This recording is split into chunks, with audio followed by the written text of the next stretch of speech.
everybody, welcome back to At Home Author. My name is Vicky Weber, for those of you that don't know me, and today I'm going to share my story for how I became a best-selling children's picture book author in under 9 months. I'd always wanted to be a children's picture book author as long as I can remember, but I always thought that it would be a pipe dream. I thought it's something that I would look back on when I was old and say, oh, I wish I'd done that. And that's pretty much the extent of where I thought I would be. But one day my husband came to me and he said, what is something you've always wanted to do that you've never done? And I told him, I've always wanted to write a children's book. And he asked me, well, why don't you? And I didn't have a good answer for that. Why hadn't I? I didn't know. There was no good reason, except that I didn't know how. And my husband's response to that was, well, let's go figure it out. And that's exactly what we did. I spent months and months and months researching. He would text me helpful videos and articles during this day and that I would read on my lunch break. It was incredible and it was really exciting, but there was a lot of information out there and it was hard to make decisions about what I wanted to do, what publishing route I wanted to go down. Eventually I decided that I wanted to self-publish. I felt that it was right for me, but then I had to decide how I was going to self-publish, how I was going to do it successfully. There's a lot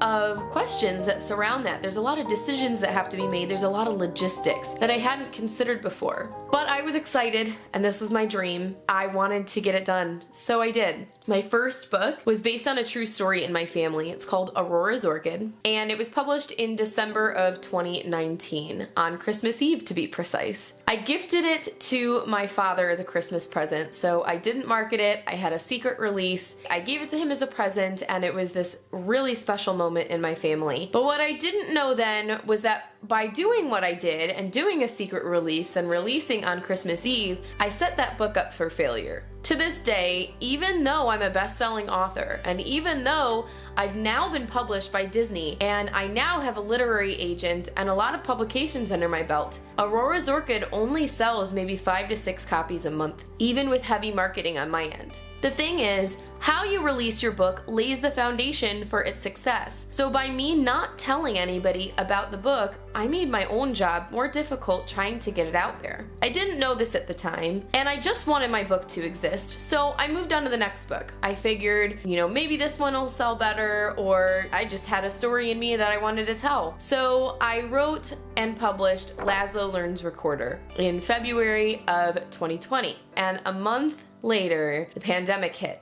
Everybody was learning virtually. No one had recorders on them, and the ones that were in person or had them at home, there were concerns about aerosols. A lot of schools just couldn't use them for one reason or another. There were a lot of concerns. And so what started out fairly strong for Laszlo ended up falling flat. But the people that were using it were excited about it. They really liked how the story allowed them to teach the recorder when their kids didn't have recorders in their hands. And so I saw the potential there for my music ed story ideas to actually help music educators during the pandemic. And so I continued to write stories. But once again, Laszlo didn't have the result that I wanted either. The sales were higher than Aurora's Orchid, but not by that much. There was very little consistency there, and I felt like I was putting myself out there a lot.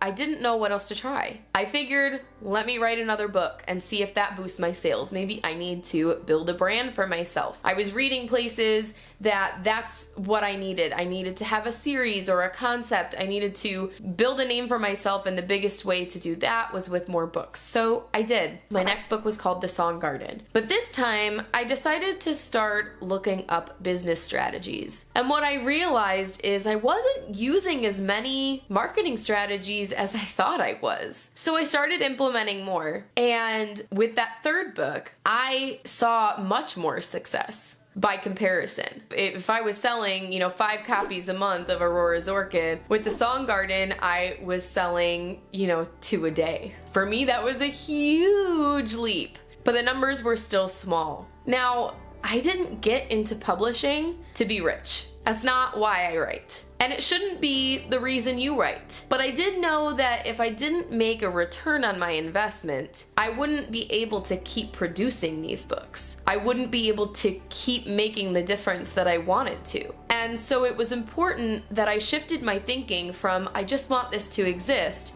to I need to treat this like a business. Your writing should always be pushed by what you're passionate about. That's what makes a great story. But in order to get it in front of the right people, you need to get in business mode. You need to learn how to create a marketing plan and go from there. My fourth book, Rhythm Rescue, I did just that. I created an extensive marketing plan. I created a launch team. I used paid advertisements, email marketing. Honestly, my release plan was 28 pages long. I went huge. But I didn't just implement strategies. I looked at how I was communicating with these audiences. If I was posting on social media, who was I actually speaking to? Were the hashtags I was using for authors or for my target audience? Were the Facebook groups I was posting in for authors or my target audience? I started not only adding more strategies, but refining what I was already doing and making sure that I got in front of the right people. Because at the end of the day, what happens when you get in front of the right person,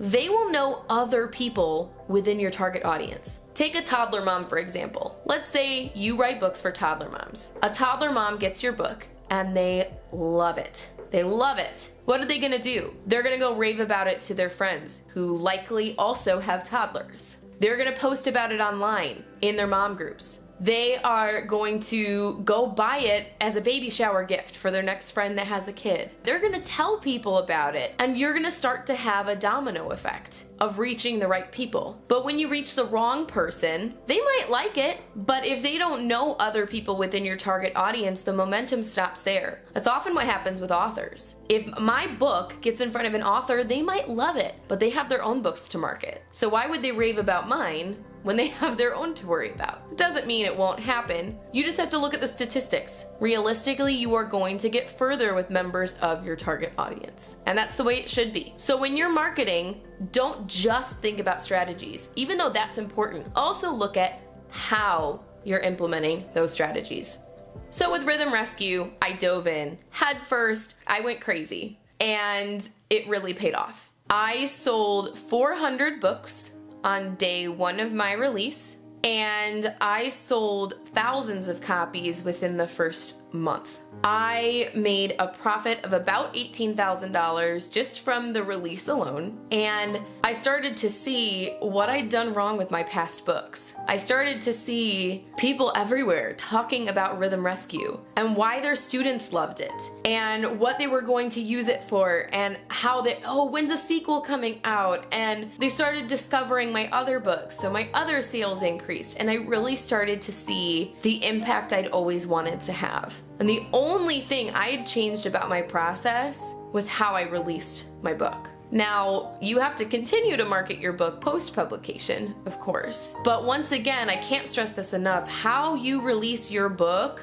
really lays the foundation for its visibility and for the type of people it's going to get in front of and for its overall success. That doesn't mean if you have a poor release that you can't get back on track, because of course you can. But there's going to be more work involved. Your release matters. Your book matters. So give it the attention it deserves. Give it the marketing it deserves. Now with Rhythm Rescue, I didn't really have much of a marketing budget. In fact, I had a $15 budget for paid ads, which is basically nothing.